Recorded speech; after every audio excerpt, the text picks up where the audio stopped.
The night was thick with an eerie stillness, the kind that makes your skin crawl even before anything happens.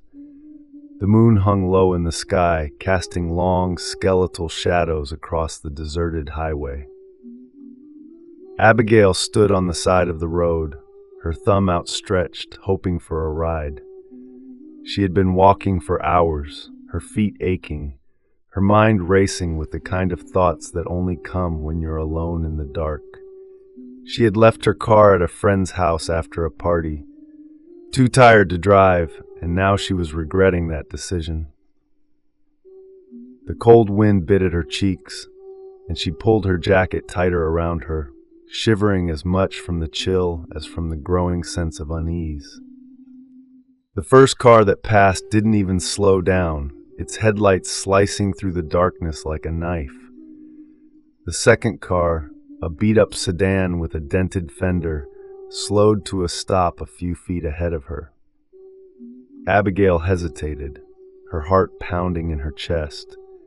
She had always been told not to hitchhike, that it was dangerous, but she was desperate.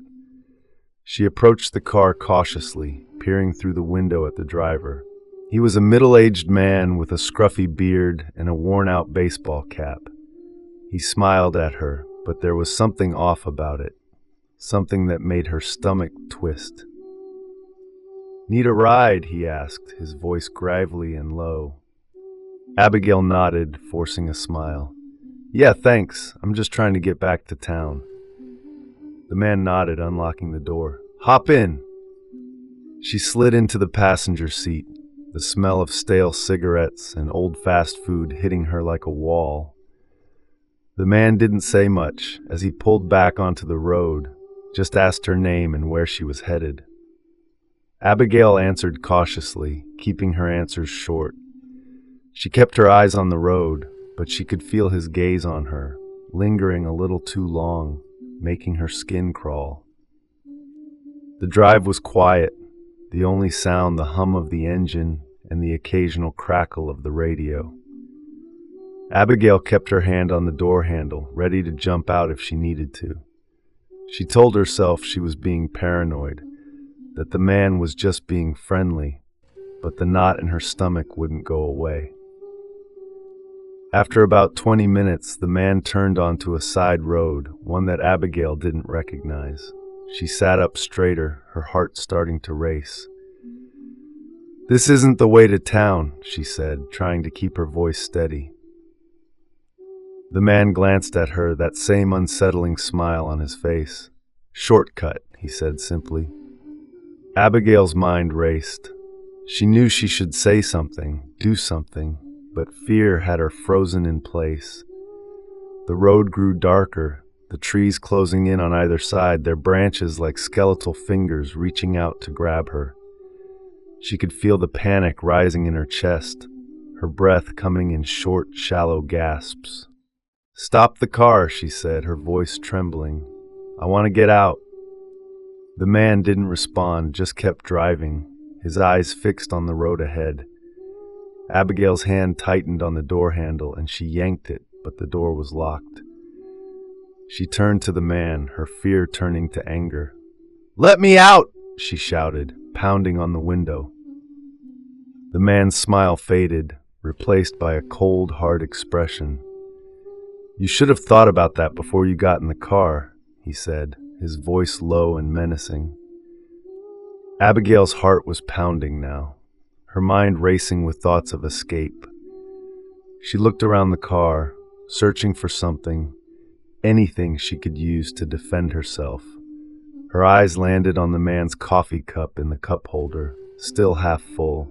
Without thinking, she grabbed it and threw the hot liquid in his face. The man shouted in pain, swerving the car as he tried to wipe the coffee from his eyes.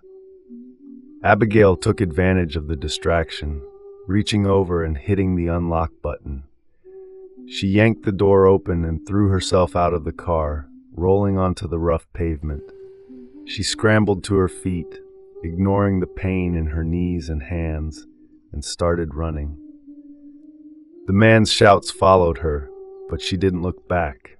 She ran as fast as she could, her breath coming in ragged gasps, her heart pounding in her ears. The trees loomed around her, their shadows twisting and shifting in the moonlight. She could hear the car behind her, the engine roaring as the man tried to catch up. Abigail's mind was a blur of fear and adrenaline. She didn't know where she was going, just that she had to get away. She stumbled through the underbrush, branches scratching at her face and arms, but she didn't stop. She could hear the car getting closer, the headlights cutting through the darkness, illuminating her like a target. She ducked behind a tree, pressing herself against the rough bark, trying to make herself as small as possible. The car slowed to a stop, the engine idling as the man got out. Abigail could hear his footsteps crunching on the gravel, hear his voice calling out to her, taunting her. "Come on out, sweetheart," he said, his voice dripping with malice. "You can't run forever."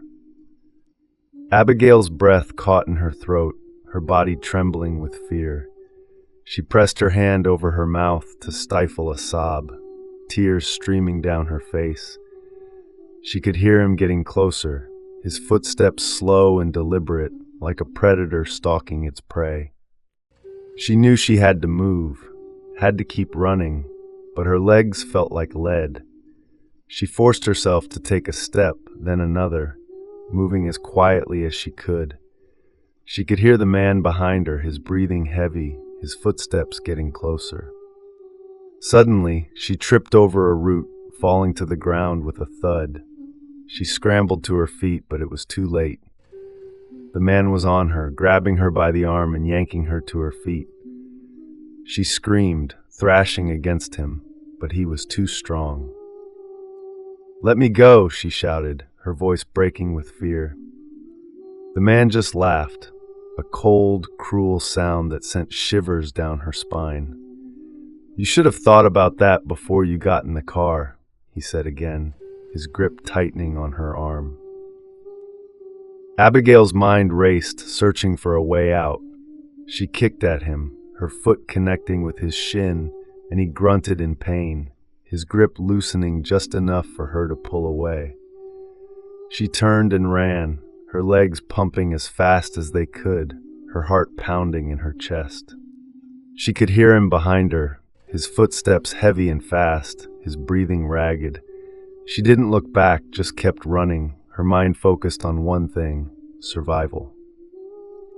The trees thinned out ahead, and she could see a faint light in the distance. Hope surged in her chest, and she pushed herself harder, her legs burning with the effort. She burst out of the trees and onto a dirt road, the light coming from a small house just a few hundred yards away. She ran towards the house, her breath coming in ragged gasps, her legs threatening to give out. She could hear the man behind her, his footsteps getting closer, but she didn't stop. She reached the house and pounded on the door, screaming for help. The door opened, and a woman stood there, her eyes wide with shock. "What's going on?" she asked, her voice trembling. Abigail didn't have time to explain. She pushed past the woman and into the house, slamming the door shut behind her. She locked it and leaned against it, her body trembling with fear and exhaustion. The woman stared at her, her face pale. "What happened?" she asked again. Abigail shook her head, tears streaming down her face. "There's a man," she gasped. He tried to hurt me." The woman's eyes widened, and she quickly grabbed the phone, dialing 911. Abigail sank to the floor, her legs giving out, her body shaking uncontrollably. She could hear the man outside, pounding on the door, shouting for her to come out. The woman stayed on the phone with the dispatcher, her voice calm but urgent. Abigail closed her eyes, trying to block out the sound of the man's voice, trying to block out the fear that was threatening to overwhelm her.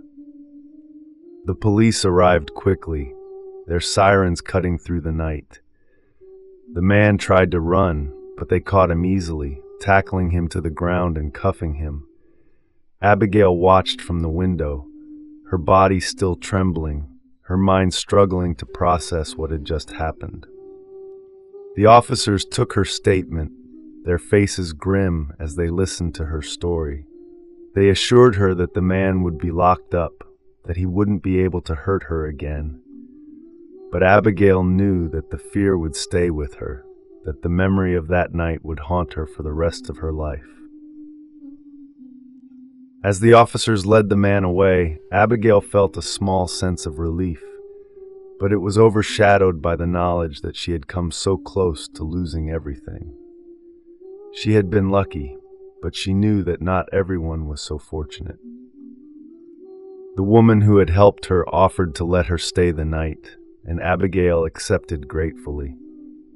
She knew she wouldn't be able to sleep, but she didn't want to be alone. She sat on the couch, wrapped in a blanket, staring into the darkness, her mind replaying the events of the night over and over again.